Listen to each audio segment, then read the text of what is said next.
Satoru Gojo é sem sombra de dúvidas um dos personagens mais famosos da atualidade, e todo mundo que conhece o Gojo sabe que ele é extremamente apelão dentro do seu mangá, sendo literalmente intocável com a sua técnica do infinito, mas será mesmo? Mugen do Gojo que impede que toquem nele é sem sombra de dúvidas uma habilidade extremamente poderosa e quebrada, mas não é invencível. E nesse vídeo aqui eu vou te mostrar quais são as principais formas de se passar pelo Mugen dentro e fora do universo de Jujutsu Kaisen, então já fica nesse vídeo e também manda ele para aquele seu amigo fanboy do Gojo. Eu sou o Wilton, seja bem-vindo ao canal Papo de Nerd, bora bater um papo sobre isso. Em primeiro lugar, obviamente, o que é o Mugen? Uma coisa que muitas pessoas confundem. Apesar de o Mugen ser muitas vezes chamado de barreira, ele não é uma barreira literal. O Gojo não está erguendo uma parede. Nas palavras do próprio Gojo, a técnica dele é a convergência de uma série infinita, e as coisas que se aproximam dele reduzem a sua velocidade, e assim nunca atingem ele. Só que um detalhe que muitas pessoas confundem, o Gojo não tem a habilidade de manipular a velocidade de ninguém. O que rola é que a técnica do Gojo permite que ele manipule o espaço, aplicando os conceitos do infinito. Manipulando o espaço como velocidade, distância por tempo, é como se o Gojo estivesse diminuindo a velocidade do oponente, mas não é isso que ele está fazendo, é só uma consequência. Dito isso, a forma como o Mugen funciona é, basicamente, um oponente que está se movendo a 1 metro por segundo tenta se aproximar do Gojo. Conforme ele se aproxima, a distorção espacial que o Mugen do Gojo cria vai fazer com que o movimento desse oponente não valha tanto, como se ele estivesse dividindo aquele espaço. Então ele estava se movendo a 1 metro por segundo, aí depois vai meio metro por segundo, 1/10 de metro por segundo, e assim ele nunca vai tocar no Gojo de verdade, ao menos em teoria. E aqui a gente já tira a primeira informação importante: o Mugen não é uma barreira literal, ele é uma distorção espacial, ou seja,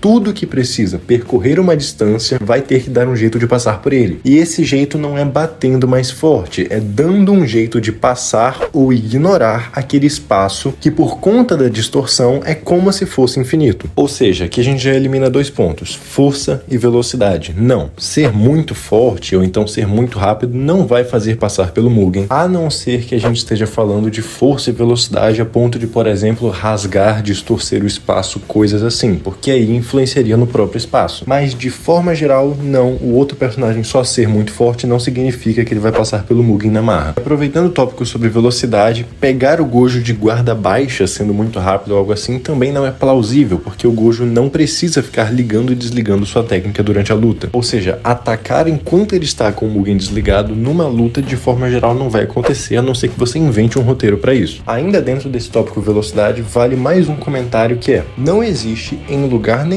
a citação de que o Mugen funciona com o próprio Gojo fazendo uma divisão, por assim dizer, de cada vez, ou seja, não depende do Gojo ir fazendo isso ativamente. Então a ideia de que, por exemplo, se algo for muito rápido, vai ser mais rápido do que o funcionamento da própria técnica, ou mais rápido do que ele consegue distorcer o espaço, e aí vai passar, não funciona, porque como ele falou, é a convergência de uma série infinita. Ou seja, o que vai fazer algo desacelerar, entre aspas, é o fator estar mais próximo do Gojo, então não dá para simplesmente acelerar muito e passar, ao menos não por meios convencionais. Tá, mas agora que a gente já definiu isso tudo, bora para a primeira forma de realmente passar pelo Mugen, que é justamente não percorrendo uma distância. Como eu falei, não é uma barreira literal, é uma distorção espacial. Tudo que precisa percorrer distância vai ser afetado pelo Mugen, o que significa que se algo não percorre distância, não vai ser afetado. É por isso que o acerto garantido funciona contra o Mugen do Gojo, e o próprio Gojo fala isso. A gente vê, o acerto garantido funciona justamente porque o ataque já aparece no Gojo, ele não percorreu um caminho. Isso também significa que outras coisas que afetem diretamente ele, sem ter que, por exemplo, percorrer um caminho para chegar nele, também vão funcionar. Quem assistiu, por exemplo, a série Avatar talvez lembre da dobra de sangue, onde dá para manipular o sangue de um oponente à distância. E a gente nunca viu nada, nem nenhum tipo de energia tendo que percorrer uma distância para isso ser realizado. Então, teoricamente, esse é um tipo de habilidade que poderia passar pelo Mugen do Gojo, justamente porque não percorre distância, só aparece nele, por assim dizer. O que também já entra no próximo tópico, que é forçar o Gojo a desligar a sua técnica. Como? Com habilidades que não precisam percorrer uma distância para chegar nele. E com isso eu tô falando de habilidades como manipulação mental, ou então absorção de energia, ou qualquer outra coisa que consiga obrigar o Gojo a desligar a sua técnica. E se essas habilidades que eu citei não precisam de algo que percorre uma distância e faça contato com o Gojo, elas vão funcionar, porque o Mugen é uma distorção espacial. O Gojo não tá realmente longe do oponente, ele só manipula aquele espaço para as coisas não conseguirem avançar nele. Isso significa que, por exemplo, se um personagem tem uma telepatia com com 5 metros de alcance e o Gojo tá a 5 metros dele, a telepatia vai funcionar, porque o Mugen não faz com que o Gojo esteja longe de alguém, ele só faz com que as coisas não consigam avançar por aquele espaço. Então, nesses dois casos que eu citei, de telepatia ou absorção de energia, como não tem uma coisa avançando na direção do Gojo, o Mugen não vai impedir. E falando em coisa, bora falar de coisas misturadas no ar. A gente vê isso lá no começo do anime. A questão é simples, o Gojo respira. Significa que se tiver alguma coisa escondida no ar, isso pode vir junto no ar que ele respira e afetar ele. A Hanami faz isso lá no começo do anime. É como se, por exemplo, o próprio Gojo decidisse tocar em uma pedra, por assim dizer, e essa pedra tá envenenada, na hora que ele toca, ele morre. Não é realmente quebrando ou desativando o Mugen, coisa assim, é só se aproveitando dessa brecha. Mas agora bora falar de desativar o Mugen na marra, porque muitas pessoas não sabem disso, mas é possível, por meio de manipulação ou então anulação de energia, coisas do gênero. Isso basicamente porque, apesar do Mugen ser uma barreira, entre aspas, que na verdade é uma distorção espacial, dentro de Jujutsu Kaisen nós temos, por exemplo, a amplificação de domínio, que funciona fazendo a técnica do Gojo ser despejada dentro daquele domínio vazio e assim vai fazendo o Mugen sumir. Nós temos a lança invertida do paraíso que o Toji usou contra o Gojo, que força a desativação da técnica. A corda negra que o Miguel usou contra o Gojo também conseguia decodificar e contra-atacar técnicas e ela funcionava contra o Mugen. E a primeira adaptação do Mahoraga para enfrentar o Mugen era justamente alterar as propriedades da sua energia amaldiçoada e assim desativar o Mugen. Ou seja, o Mugen não é uma barreira física, ele é uma distorção espacial. Porém, essa distorção é criada pela energia do Gojo. Então, se alguma coisa consegue contra-atacar, desativar ou anular a energia ou a técnica do Gojo, vai passar pelo Mugen. Significa que grandes manipuladores de energia, por exemplo, ou anuladores de energia, poderiam passar por ele, focando não no espaço, mas na energia do Gojo que está gerando aquela distorção no espaço. E antes de passar para o próximo tópico, se você está gostando desse vídeo, considere deixar o seu like para apoiar o canal e se inscreve para não perder mais análises como essa no futuro. Esse vídeo é parte de um quadro aqui do canal chamado Combateologia Teórica, onde a gente analisa poderes, interações entre poderes, como eles funcionam, situações de luta, coisas assim. Se você estiver gostando, eu vou deixar a playlist desse quadro na tela final do vídeo para você poder ver outros como ele. Mas agora, voltando pro tema, bora falar de uma forma teórica de passar pelo Mugen do Gojo. E teórica porque isso nunca foi mostrado na obra, que seria afetando ou parando o próprio tempo. A ideia é a seguinte: como eu falei, o Gojo não realmente manipula a velocidade das pessoas e não é uma barreira física, e ele também não tá de fato longe da pessoa que tá atacando ele. É só a distorção espacial que ele cria que faz parecer que aquele espaço vale por um espaço maior. É como se fosse um espaço maior, mas não é. E aí que entra a dúvida: se o tempo, por exemplo, for parado, então esse espaço distorcido ainda vai impedir a aproximação de alguém que esteja se movendo no tempo parado? Infelizmente, não tem como dar uma resposta concreta para isso, porque a gente não viu isso acontecendo na obra. Mas, na minha opinião, sim, justamente porque teoricamente o espaço já foi distorcido. Mas isso não é oficial, a gente não tem como confirmar isso. Me diz aqui nos comentários se você acha que isso iria ou não funcionar. E por último, uma coisa que eu já até citei aqui, a forma como Sukuna venceu o Gojo afetando o próprio espaço. Não é todo tipo de interação com o espaço que vai passar pelo Mugen, mas algumas vão. A forma como Sukuna superou o Mugen lá no final da batalha dele com o Gojo foi justamente cortando o espaço. Isso já mostra pra gente que coisas como cortar o espaço, apagar o espaço, rasgar o espaço e talvez quebrar o espaço, que são coisas que a gente vê em várias situações diferentes na ficção, poderiam teoricamente passar pelo Mugen, já que, como eu falei, o Gojo não tá realmente longe, ele só tá com uma distorção espacial ao redor dele que faz parecer que ele tá longe porque não dá pra se aproximar. Então, em teoria, qualquer personagem que consiga danificar o próprio espaço consegue, com essa habilidade, na marra passar pelo Mugen, já que iria quebrar, cortar, apagar ou coisas do gênero a própria distorção, que é o infinito, o Mugen. E de forma geral, essas são as principais formas de se passar pelo Mugen do Gojo. Como dá pra ver, é sim uma técnica muito boa e protege ele de quase tudo, mas não é de tudo. O Gojo não é absolutamente intocável e nem invencível. Se eu esqueci de alguma outra possível maneira de passar pelo Mugen, deixa aqui nos comentários. Se você gostou desse vídeo, deixa o seu like para apoiar o canal. Se quiser ver mais vídeos como esse, eu vou deixar a playlist desse quadro aqui no final. Muito obrigado pela sua atenção e eu te vejo na próxima.